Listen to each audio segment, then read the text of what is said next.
Hello friends, I hope you all are doing well. In today's video, I am going to share with you how you can use Power Pivot to perform data analysis in Excel. This video is the 8th lecture of my 14 days Beginners to Advanced Level Pivot Table course. If you have missed the previous lecture, you can walk through the playlist provided in the description section of this video and watch the video of your choice. In my lecture 6 and lecture 7, I have provided a brief introduction of power pivots.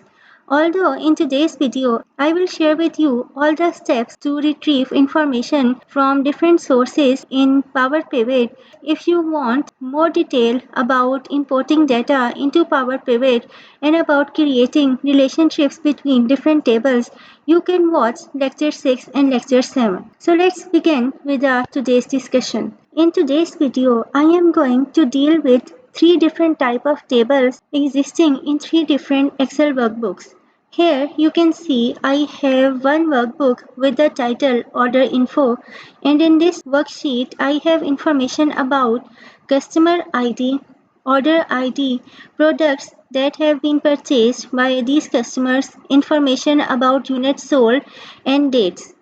Right, so here you can see I do not have actual customer names, but I have information about their IDs. So there must be some sheet from which I can associate the information about this customer ID to get the accurate information about the customer. So for this task, I have another sheet named as customer info, and here you can see I have names of customers as well. And these names are associated with particular customer ID. And my third sheet contains the information about type of cookies. These types basically reflects my products that are existing in the order info.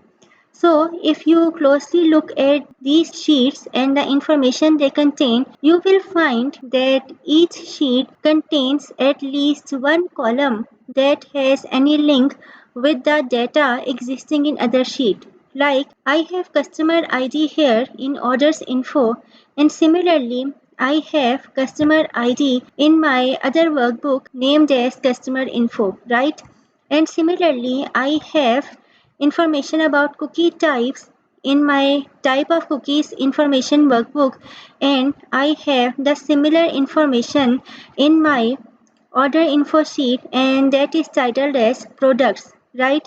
So name of column doesn't matter, but the information they contain must be associated with each other in some form to other sheet. Okay, so here you can see that at least two of my sheets contains columns that provide the information about the same thing, and we will manipulate these columns to associate these workbooks with each other, right? So let's begin with the Power Pivot. Power Pivot is not an Excel add-in.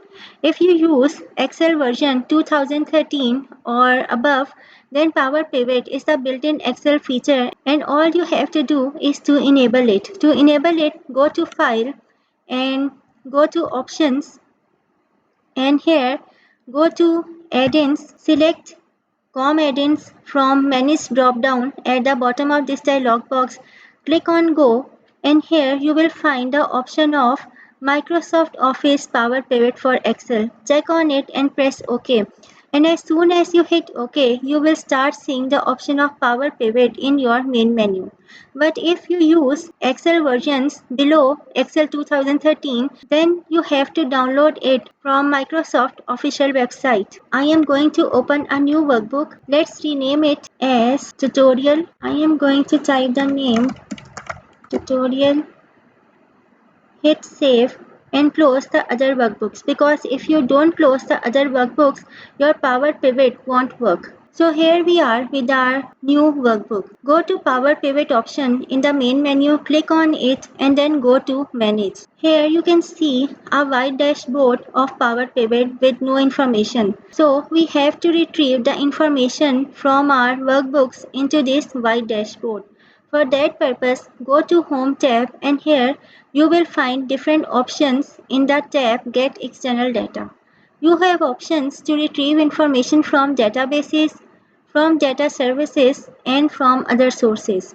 So for now, my all the information exists in the form of Excel workbooks. So I am going to click from other sources, and here in the end you will find the option of Excel file. Click on that and press next. Then we have to provide the path of our file from which we want to retrieve the information. Click on browse, and here you can see my three files that I want to import in Power Pivot. So let's import them one by one. Click on customer info, and here you have the option use first row as column headers. If you remember, all my three workbooks contain information that have headers. So I am going to check it. Click on next and then click on finish. Click on close, and here you can see that the information from my customer information workbook has been retrieved. Okay, now let's import our other information from other files. Go to Excel file, click on next, browse, and let's import information about order info. Check use first row as column headers. Click on next, click on finish. Wait until you see the option of success here and click on close. And here you can see that all the data contained in order info workbook has been retrieved. Now, let's say we are not dealing with the empty workbook, and maybe we have some information that exists in the same workbook and we want to import that information in the pivot table. So what we will do here, let's minimize it and let's open our sheet that contains information about type of cookies. Okay, although it is my separate sheet, I am going to copy this information in the workbook that I am using to create a Power Pivot, and I want to add this information into my Power Pivot model. So what I can do here, go to Power Pivot, select the complete table and click on Add to Data Model. As soon as you click on Add to Data Model, you will find that the information existing in your worksheet will start appearing in the Power Pivot dashboard. Right now, our next task is to create connections. For that purpose, go to Home tab. In the Home tab, you will find the option of Diagram View. Okay, but before you proceed with the diagram view, you need to understand one thing. Let's go back to data view, and here you can see that my sheet order info contains the large amount of data, right? While my other two tables like customer info and cookie type contain small amount of information. So while working with diagram view, we will keep our table that contains the large amount of information on top, and then I am going to bring my other tables below it. And now my direction of connections will be from large amount of data to the small amount of data, that is from larger data set to smaller data set. Here we have to find the primary key. Primary key means the columns that contain exactly the same information. Here you can see that I have customer ID in my customers info table and I have customers ID in my order info table. So I am going to connect my larger data set customer ID with my smallest data set customer ID, right? You simply have to click on the names and the line will be drawn here like this. Okay, double click on that, and here you can see that order info that contains large amount of data is your parent table and your other table is the related table. Click on OK and the connection will be established. Now here you can see order info header names, and here you can see my cookie type header names, and you will find that there is no any column with the similar name. But we are familiar with the fact that the information in the cookie type of cookie type table and the information in the product column of order information table is exactly the same. So I am going to connect the product of order info table with the cookie type of cookie type table. Right? Double click on it, and here you can see that my parent table is order info and my related table is cookie type. Click on OK, and so far we have established our connection between tables. Now let's go back to data view and let's perform some calculations. Here you can see that in my cookie type I have information about the biscuits, and then I have information about revenue per cookie, and then I have information about cost per cookie, right? Let's move to order info, and here you can see I have information about units sold. So if we combine these three columns from both these tables, then we are able to calculate the revenue, cost and profits. So this is what I am going to do here. Let's add column. For adding column, double click on the title, add column.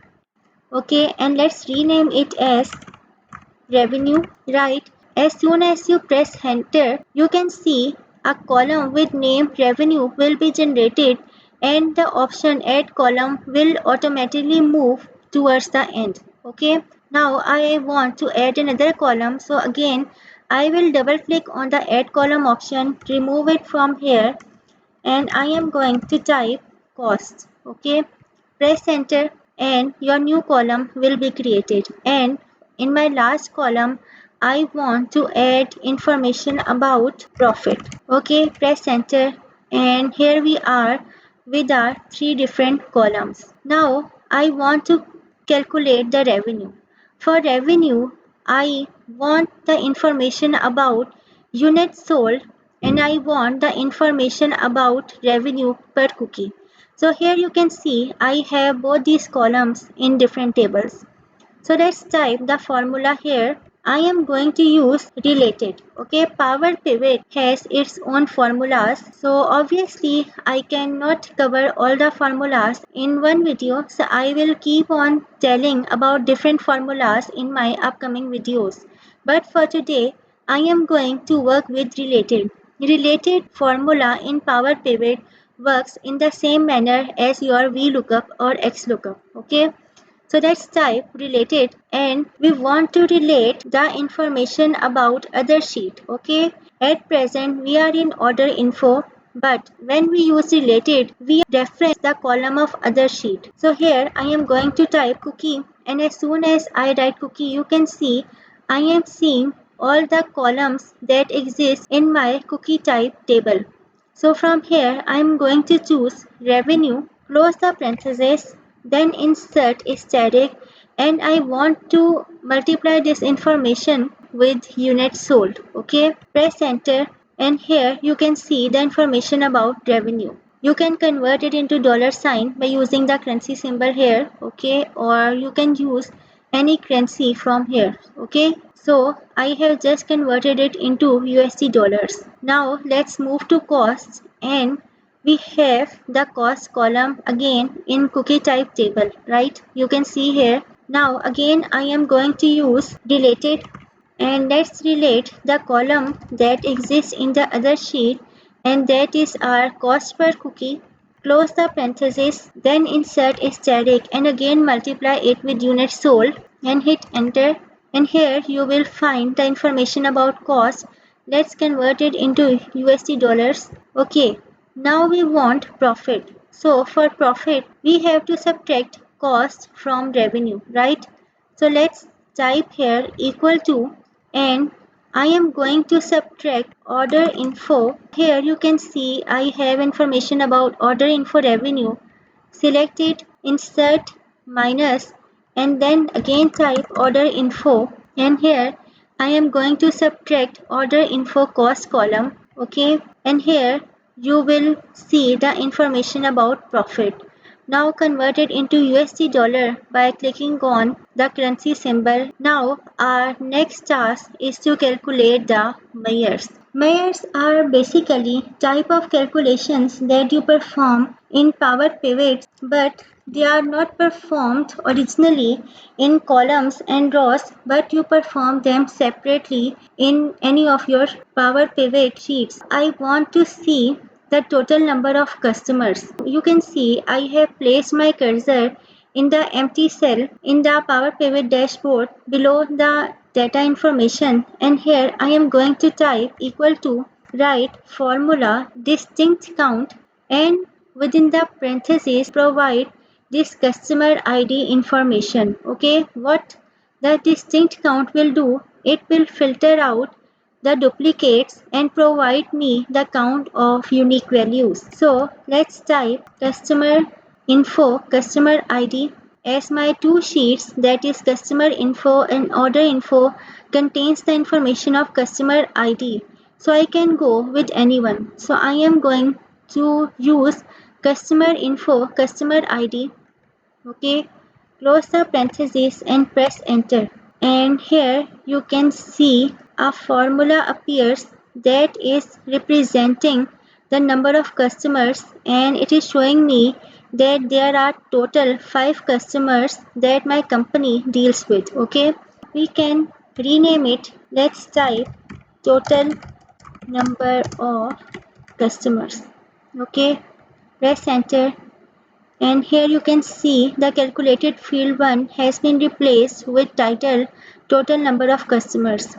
Next, I want to see the total profit. Okay, here I am seeing the profit customer wise and product wise, but here I want to see the total profit generated. So I am going to type equal to, and then I am going to type sum, start the parenthesis, and I want the information from order info, and from order info, that is my existing sheet, I want the information about profit, so I am going to choose order info profit, close the parenthesis and press enter, and here you can see the information about profit has been generated.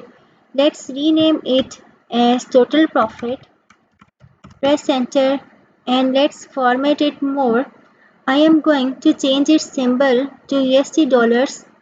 Okay, and I wish to remove these decimal points, so let's remove them. Okay, and next I want to see the average profit per customer. For that purpose, instead of using any column from the tables, I am going to use these two measures. So let's type equal to, and I am going to divide this information by total number of customers, press enter, and here we are with our third measure, and that is representing the profit per customer, right? So let's write profit per customer. Okay, press enter, and let's format it, converted symbol to USD dollars, and you can remove the decimals or you can keep them, right? Next task is to generate a pivot table. So in order to generate a pivot table with all these new fields and with these measures, go to home tab and click on pivot table. Let's click on pivot table, and let's make our pivot table in the new sheet, because in existing worksheet I have this table, so I prefer to move to new worksheet. Click on OK, and here we are with our pivot table. Okay, so here you can see that it is reflecting the information about my 3 tables that were existing in Power Pivot, and here you can see I also have information about the measures that I calculated in the Power Pivot, right? So let's bring in some fields. I want to see the customer name, and I want to see the revenue generated by these customers. Okay, so I have brought the customer name from customer info table in the raw section, and I have brought the information about revenue from orders info table. Okay, and here you can see that these are in synchronization. Now I want to see the total profit generated by each of these customers. So I am going to bring my measure of total profit in the value section, and here you can see the information about profit generated by each of these customers. If you want to see the order count, then you can bring the order ID in the value section, and here instead of using sum, we want to see the count. So click on the arrow, go to value field settings, and from here choose count and click OK. And here you can see the count of orders that have been generated by each of these customers. So this is the way of using Power Pivot. The Power Pivot has more flexibility over regular pivot tables. I will cover up all these functionalities in my upcoming videos. But if you like today's video, then don't forget to hit like. If you are new to my channel, then do subscribe to it so that you can benefit from upcoming videos. This is all for today. Thank you for your time. Stay blessed. Have a good day.